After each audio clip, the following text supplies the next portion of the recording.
അങ്ങനെ റൂമിൽ ചൊറിയും കുത്തി ഇരിക്കുമ്പോഴാണ് ആലോചിച്ചത് ഒന്ന് രണ്ട് സാധന സാമഗ്രികൾ കഴിഞ്ഞിരിക്കുവാണല്ലോ. അപ്പം പിന്നെ ഒന്നും നോക്കിയില്ല, നേരെ സ്മാർട്ട് ജിയോ പോയിന്റിലേക്ക് വച്ചു പിടിച്ചു. അത്യാവശ്യം നല്ല തിരക്കുണ്ടായിരുന്നു സ്മാർട്ട് ജിയോ പോയിന്റിൽ. എന്നാലും സാരമില്ല, നമുക്ക് വേണ്ട സാധനങ്ങൾ എടുക്കണ്ടേ. ആദ്യമായിട്ട് ഞാൻ എൻ്റെ ഫ്ലോർ ക്ലീനർ തീർന്നിരിക്കുമായിരുന്നു, അതെടുത്തു. പിന്നെ ഒരു റൂം ഫ്രഷ്നർ, അതിനുശേഷം ഞാനൊരു റെഡ് ലേബലിൻ്റെ ടീയും പിന്നെ ഒരു ഇഷ്ടപ്പെട്ട ഒരു ച്യൂയിങ് എടുത്തു.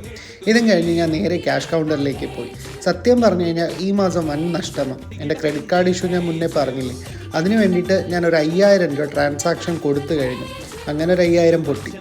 എന്തായാലും ക്യാരി ബാഗ് കിട്ടാത്തതുകൊണ്ട് ഇതെല്ലാം കൊണ്ട് ഞാൻ നേരെ റൂമിൽ വെച്ചിട്ട് പിന്നെ ഞാൻ നേരെ ഫ്രൂട്ട്സ് കടയിലോട്ട് ഫ്രൂട്ട്സ് കടയിൽ പോയത് അത്യാവശ്യം എനിക്ക് വേണ്ട 2-3 ഫ്രൂട്ട്സ് വാങ്ങാൻ വേണ്ടിയിട്ടാണ്. പക്ഷേ ഞാൻ അവിടെ ചെന്നപ്പോൾ ഫ്രഷായി തോന്നിയ ആപ്പിളും മുന്തിരിയും മാത്രമേ ഞാൻ എടുത്തിട്ടുണ്ടായിരുന്നുള്ളൂ. കാരണം 2 ദിവസം കഴിഞ്ഞാൽ ഞാൻ നേരെ വീട്ടിലോട്ട് പോകാനുള്ളതാണ്.